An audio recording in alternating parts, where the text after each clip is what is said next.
이번엔 민주당 상황 알아보겠습니다. 이재명의 민주당이 변화의 속도를 내고 있습니다. 어제 사죄에 큰절을 올린 이재명 후보는 오늘 머리를 흑발로 염색을 하고 등장했는데요. 그만큼 당 쇄신에 대한 의지를 드러내는 대목이겠죠. 오늘은 사무총장의 최측근인 김영진 의원을 임명하면서 이재명 체제를 확실히 했습니다. 관련 내용을 조익신 멘토가 정리했습니다.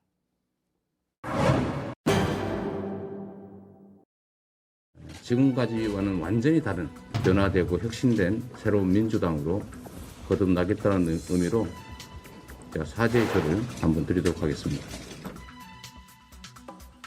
새로운 민주당으로 거듭나겠다며 큰절까지 올렸던 이재명 후보. 오늘은 머리색까지 백발에서 흑발로 바꿨습니다. 그만큼 당을 쇄신하겠다는 의지가 크다는 거겠죠. 이재명의 민주당, 그 윤곽이 뚜렷해지고 있습니다. 어제 민주당 주요 당직자들이 일과의 사의를 표했는데요. 오늘 곧바로 후속 인사를 단행했습니다. 사무총장엔 김영진, 전략기획위원장엔 강훈식 의원을 각각 임명했습니다. 이번 인선으로 후보와 선대위, 당의 유기적 연관과 의사결정의 단순화, 신속화, 기동성 강화를 이룰 수 있을 것으로 기대합니다. 김영진 사무총장, 원조 이재명계라고 불리죠. 자타공인 이 후보의 전략통이자 최측근으로 통합니다. 후보 캠프에 이어서 선대위에서도 김영진 의원님이 상황실장, 총괄을 맡았습니다. 최측근을 인정받은 거죠, 사실상. 그런 건 아니에요. 민주당 원팀 중에서 인선을 제일 잘했죠. 강훈식 전략기획위원장도 선대위 출범과 함께 정무조정실장을 맡았었는데요. 최근 이 후보와 가장 긴밀히 소통하는 인사 가운데 한 명입니다. 이 후보의 신임 또한 두텁다고 합니다. 지금 캠프가 아직 안정적으로 저희가 완벽하게 다 구성이 안 돼 있는 상태라서 이 기간에는 좀 집중해서 같이 모시고 다니면서 말씀도 전하고 또 캠프의 요구도 후보에게 전하고 이런 과정들을 좀 하고요. 당의 요직에 이른바 이재명 사람들을 아친 건데요.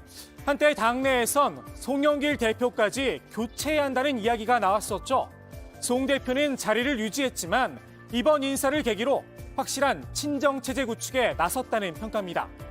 역시나 쇄신한 가운데 하나죠. 당의 혁신을 이끌 정단혁신추진위원회, 그 수장에 30대 초선인 장경태 의원을 선임했습니다. 평균 나이 72세, 국민의힘 3김과 맞설 카드라는 분석도 나오는데요. 장 의원, 민주당에서 대학생 자원봉사자로 정치활동을 시작했습니다. 이후 대학생위원장과 청년위원장을 거쳐 국회의원까지 당선된 인물입니다. 이해찬 전 대표가 민주당이 키워낸 인재다 호평을 내놓기도 했죠. 국민의힘 이준석 대표도 영입하고 싶다 탐을 냈었습니다. 장경태 의원 같은 경우도 저랑 계속 교류하면서 저랑 뭐 다른 생각도 있지만은 서로 신뢰관계 구축돼 있기 때문에 저런 사람들과는 굉장히 오랫동안 정치하고 싶다라는 신뢰가 쌓였거든요. 그래서 그런 분들 좀 빼오고 싶습니다. 상황만 되면. 다만 당내 일각에선 장 의원 역시 여의도 정치의 고인물이란 뒷말도 나오고 있다고 하는데요. 고인물이라 86세대만 할까 싶습니다. 단 한 번도 아랫세대에게 양보하지 않았던 권한, 제대로 된 기회는 줘봐야 하지 않을까요? 평가는 그 뒤라도 늦지 않겠죠. 이른바 이준석 효과, 부러워하던 때가 엊그제인데 말입니다. 진짜 고인물의 특징 가운데 하나죠. 바로 꼰대라는 점입니다. 특히 젊은 세대의 눈엔 더더욱 그렇습니다. 꼰대라고 하는 게 좀 주관적이긴 한데요. 그냥 제가 좀 주변의 이야기를 들으면서 생각하기로는 그러니까 대체로 우리가 옳다라는 태도, 이제 문제를 일방적으로 규정하고 뭐 이런 것들이 꼰대스럽다고 여겨졌던 것 같아요. 권지웅 청년선대위원장, 이재명 후보도 꼰대다. 거침없는 비판을 쏟아냈는데요. 다만 다른 꼰대들과는 다른 점이 있다. 차별점도 분명히 했습니다. 스스로가 꼰대라고 인정하지 않으면 되려 대화하기가 더 어려워요. 근데 이제 이재명 후보님은 그래도 스스로를 좀 꼰대라고 인정하시는 편인 것 같습니다. 우리가 옳다는 태도, 이 후보의 꼰대력이 시험대에 올랐습니다. 이 후보의 기본소득 정책을 조금 거칠게 비판했었죠. 제주대 이상희 교수, 이낙연 캠프에서 복지국가 비전위원장으로도 활동했던 인물인데요. 민주당 윤리심판원이 이 교수를 징계해 회부한 겁니다. 사유는 허위사실 유포 그리고 인신 공격입니다. 기본소득 포퓰리스트, 대장동 불로소득 게이트의 당사자, 이재명 후보의 강압적 승리 같은 표현을 사용을 해서 SNS에 글을 쓴 게 문제가 됐습니다. 이 교수는 즉각 반발하고 나섰죠. 이재명의 민주당은 해당적이고 망국적인 기본소득 포퓰리즘의 정치적 적폐를 넘어 독재의 길로 들어선 것 같다. 이재명의 민주당, 어떤 결론을 내놓을지 참혹 궁금한데요. 징계 여부를 떠나 당이 조금은 시끄러울 수도 있을 듯합니다. 당이 소란스러울 일 하나 더 있습니다. 나는 꼼수다의 멤버였던 김용민 평화나무 이사장, SNS에 이 후보의 선거운동 글을 적게 올린 하위 80명, 의원 명단을 공개하겠다고 나선 겁니다. 의원들의 선거운동을 독려하기 위한 차원이라고 하는데요. 집계는 오늘까지라고 합니다. 정성평가는 하지 않는다.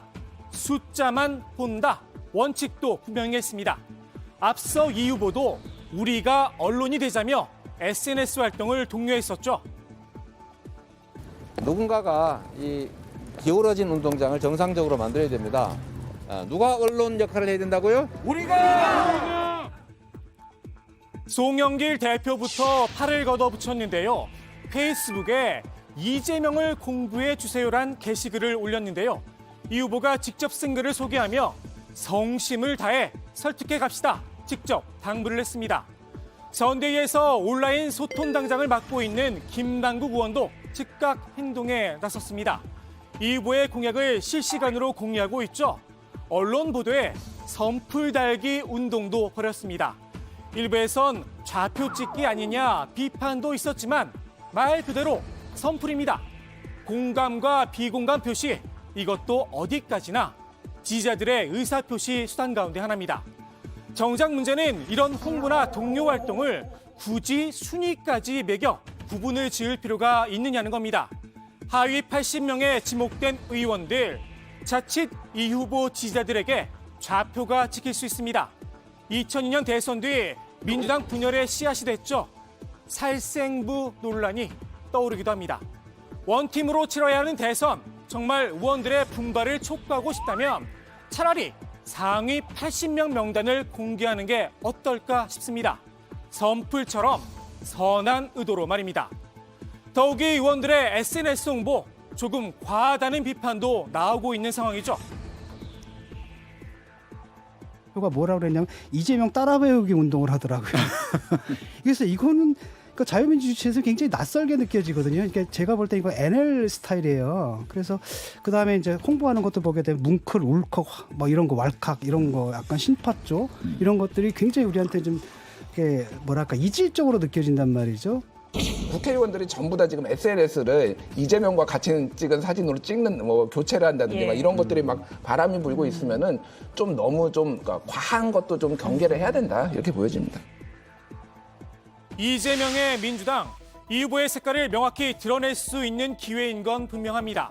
다만 그 책임 역시 이 후보가 오롯이 져야 한다는 부담도 따를 수밖에 없겠죠. 이재명은 합니다. 빠르게 민주당을 재편하고 있는 이 후보, 과연 어디로 당을 이끌까요? 일단 주변의 기대는 상당합니다. 오늘의 톡순 한마디 이렇게 정리합니다. 대한민국 종주를 하려고 해요. 근데 내가 그 말등에 올라탑니다. 달립니다. 질주를 합니다. 엄청난 속도. 뭐 미래로 달리고 뭐 공정을 향해서 뭐 정의를 향해서 막 달립니다. 거기서 엄청난 속도감을 느끼면서 바람을 맞겠죠. 그 바람은 예전에는 경험해보지 못한 무슨 어떤 시원함이나 통쾌함, 짜릿함, 막 황홀함 뭐 이런 걸 줄 거란 얘기죠.